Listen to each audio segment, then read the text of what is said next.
আমার সালাম জানাই। বাংলাদেশের রাজনীতিতে এ এক ঐতিহাসিক মুহূর্ত।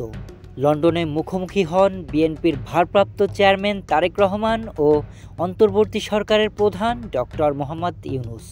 দীর্ঘ 1 ঘন্টারও বেশি সময় ধরে চলা এই বৈঠক নিয়ে ইতোমধ্যেই দেশের রাজনীতিতে জেগেছে ব্যাপক আগ্রহ।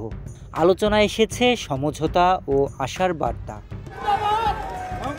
13 জুন শুক্রবার বাংলাদেশ সময় বেলা 2টায় লন্ডনের ডোরচেস্টার হোটেলে অনুষ্ঠিত হয় দুই নেতার এই বহুল আলোচিত বৈঠক। একান্ত বৈঠকের প্রায় পুরোটা সময় জুড়ে আলোচনা হয় নির্বাচন সময়সূচি, রাজনৈতিক সংস্কার এবং অতীতের গুরুত্বপূর্ণ ইস্যুগুলো নিয়ে। এরপর প্রকাশিত যৌথ বিবৃতিতে জানানো হয় দুই পক্ষই নির্বাচন সময়সীমা নিয়ে একমত হয়েছেন এবং আলোচনায় দুপক্ষই সন্তুষ্ট। নিশ্চয়ই সন্তুষ্ট। শুধু আমরা তো বলছি নির্বাচনের আগে নয়, নির্বাচনের পরও দেশ গড়ার ক্ষেত্রে আমরা সবাই একসাথে কাজ করতে হবে, নতুন বাংলাদেশ করতে হবে। আর সন্তুষ্ট না হলে তো যৌথ ঘোষণা আসবার কথা নয়। এ সময় উপস্থিত ছিলেন জাতীয় নিরাপত্তা উপদেষ্টা ডক্টর খলিলুর রহমান, প্রধান উপদেষ্টার প্রেস সচিব শফিকুল আলম এবং বিএনপির স্থায়ী কমিটির সদস্য আমির খসরু মাহমুদ চৌধুরী।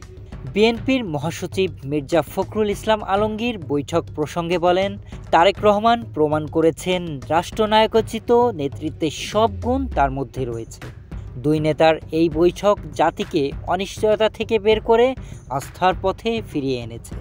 বৈঠককে ঘিরে রাজনৈতিক অঙ্গনে তৈরি হয়েছে ব্যাপক আলোচনা। বিএনপি বলছে এই বৈঠক প্রমাণ করেছে রাজনৈতিক নেতারা সংকটকালে দায়িত্বশীল ভূমিকা রাখতে পারেন।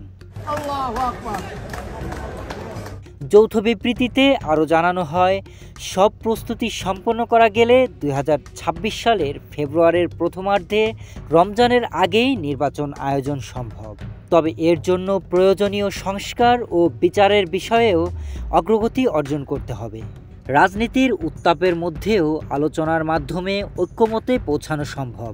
লন্ডনের এই ঐতিহাসিক বৈঠক সে বার্তাই দিয়েছে। সমঝোতার এই অঙ্গীকার কতটা বাস্তবায়ন হয়, নজর এখন আগামীর দিনে। Sharif Rahat, news desk, hello Bangla.